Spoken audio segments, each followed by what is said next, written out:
I saw that the gentlemen behind me had taken their silly hats off, and I took that as permission to take this off. Thanks to the Chancellor, Provosts, and Deans. David Cordell, Dean Cordell, asked me to do this in the spring. I noticed, by the way, he got a very rousing ovation. Congratulations on that.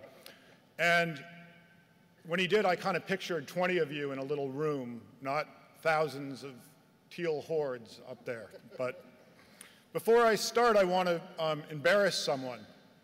A few years ago at a reading, I met a man named Bill. Bill was a very good guy. We had a lot in common. We talked.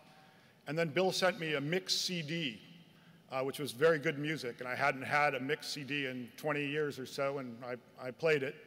Well, Bill just let me know that his daughter is in this class. So Chloe Diskin, wherever you are, this is for you. Where are you, Chloe?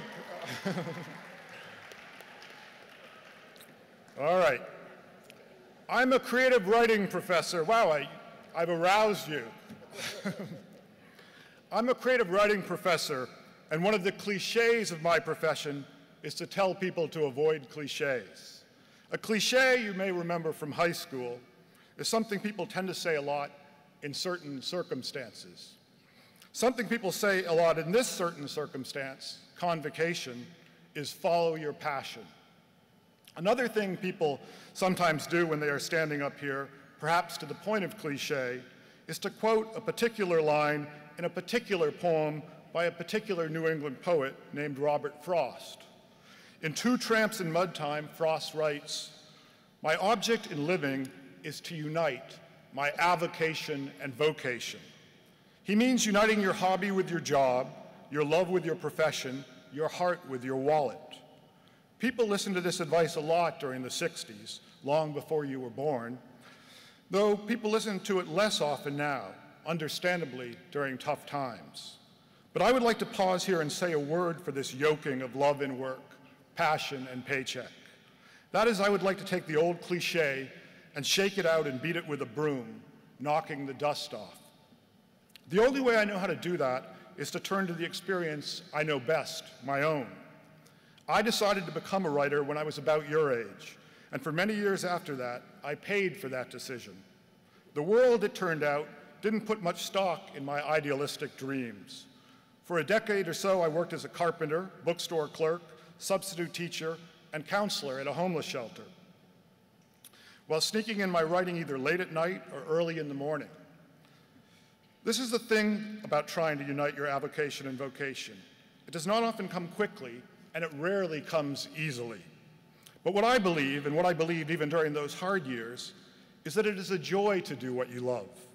There is no Hollywood ending to my story, or maybe there is in a small indie sort of way. I now get to write books that people read. True, I am not a millionaire, and I still have frustrations in my career, but I am often joyous. I make things, and I work every day at what I love most. Okay, good for me, but what about you? The trouble with the whole follow your passion thing is the not so small problem of figuring out what that passion is. And here's where I'm going to drop my second big piece of advice that may be slightly less common, less cliche than the first.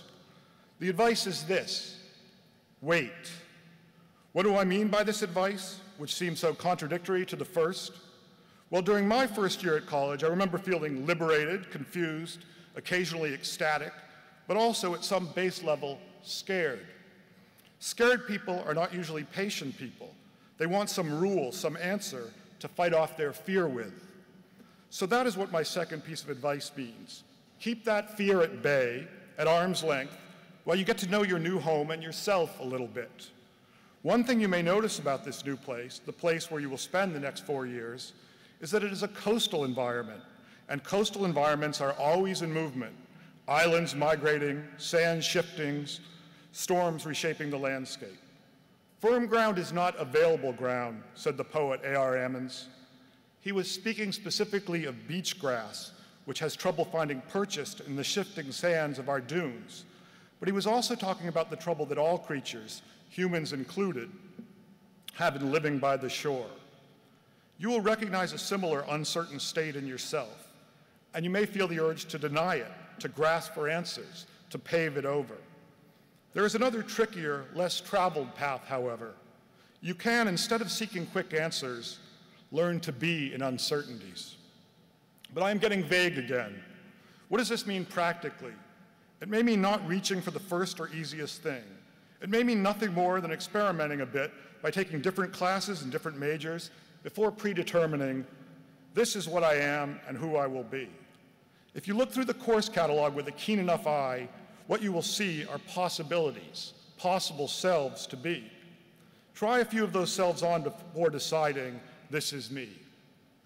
Be hesitant may not sound like the best advice, but there it is.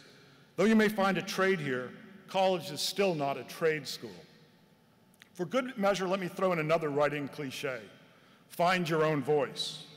I've come to believe that the best way to find your voice is to listen carefully to yourself. That will be part of your job here too. Listening to yourself, along with having fun, studying, maybe learning to surf, and making friends. Before moving on, let me add one more thing, one more way that the writing life can apply to college life, metaphorically at least. When I'm confused about what to work on next in my writing, I always ask myself a simple question. Not, what should I do, or what do I think will be most successful, but what am I most excited about? You might consider asking yourself that question as you try on different classes, different cells. What gets your blood pumping, your pulse beating? Which is not to say that you should avoid discipline or what you may at first perceive as drudgery and only turn toward what is easy. An old professor of mine once spoke of the pleasures of the difficult. He was talking about both mountain climbing and writing, and steep challenges can be the most exciting. In fact, small things can be hard when you are not excited, while hard things flow easily when you are fully engaged. Let me change directions, or at least seem to change directions for a minute.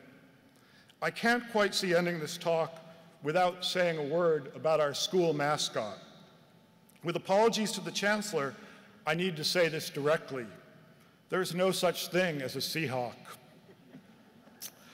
No, it's no more real than a griffin or unicorn. But the bird that we call a Seahawk is very real.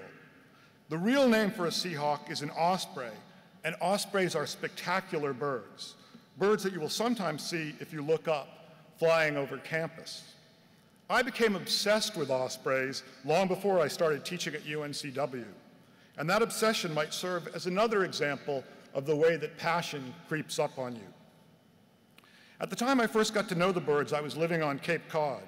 It was a drizzly April, and I had just come out of a period when I had been very sick, and my work, my writing, was not going well. I took a walk down to the ocean and headed out to the end of the jetty, lost in my own thoughts. What shocked me out of self was the sight of a huge bird. At first I thought it was a bald eagle, rising up off the small warning light at the jetty's end and flapping toward me. It wore a black bandit mask, and its wings flashed dark brown and white, and a fish was clutched in its huge talons. That moment on the jetty sparked something in me, and before I knew it, I had started to learn everything I could about ospreys. One of the first things I learned was that they were coming back from sickness too, that they had all been all but wiped out in New England by DDT. But now, with DDT outlawed, they were recovering with a vengeance. I began to watch them at their large, shaggy nests and notice things. I noticed, for instance, that ospreys were pack rats and would jam anything, boat line and tinfoil and fake grass from Easter baskets, and in one case, a naked Barbie doll, into the nest sides. And I noticed how they reached down oh so delicately with their sharp, deadly bills and carefully fed their young, who looked like miniature dinosaurs. But my favorite thing was to watch the birds dive into the ocean. I'm a big sports fan, and I'm happy to report that your school mascot is the Michael Jordan, or I guess Kobe Bryant of birds. From as high as 100 feet, they will pull in their wings until they're in the shape of the bat signal over Gotham, and then go plummeting down, looking like they're going to crash into the water head first, until at the last second they pop a wheelie and spear a poor fish with those talons. Thwack! Henry David Thoreau said he craved contact, and that's what an osprey's dive is. Pure, wild, physical contact.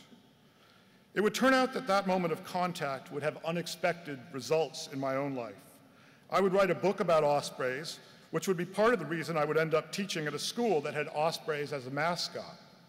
And then, 1 year not long after moving here, I would decide to follow ospreys on their migration to South America, which meant sneaking illegally into Cuba and then having machine guns pointed at me in Venezuela. The great nature lover John Muir wrote, "When we try to pick out anything by itself, we find it hitched to everything else in the universe." I didn't even take a biology course in college, and here I was learning everything I could about these birds.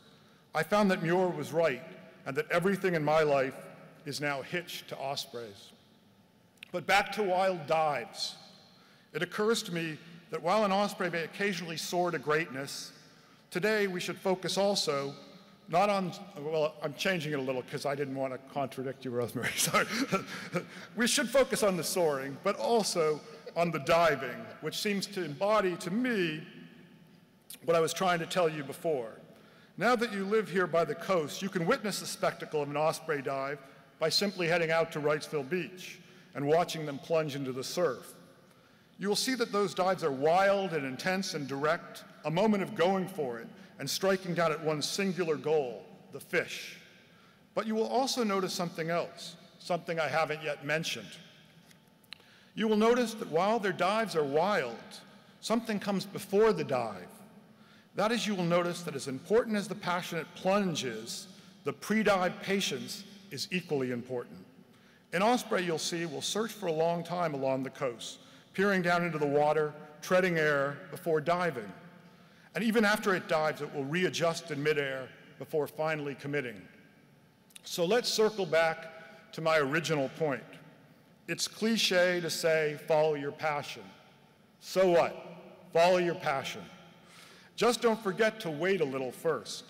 Figure out what it is that you love, and while you're doing this, give yourself time to be undecided. All the practical forces in the world will tell you this is a bad idea. But today I tell you it isn't. Indecision, or at least a little pausing, can be the best decision you ever make. Wait patiently before you plunge, but when you do it with all your heart. "I love all men who dive," said Melville. He meant all people, not just men, but you get the point.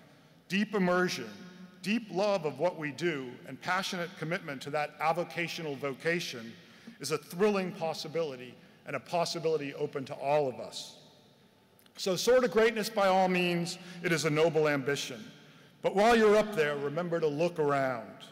And after you've hovered and searched, and when you finally see what you want and are sure of it, whether your goal is to catch a fish or become a biochemist or entrepreneur, or God help you, a writer, don't forget to dive.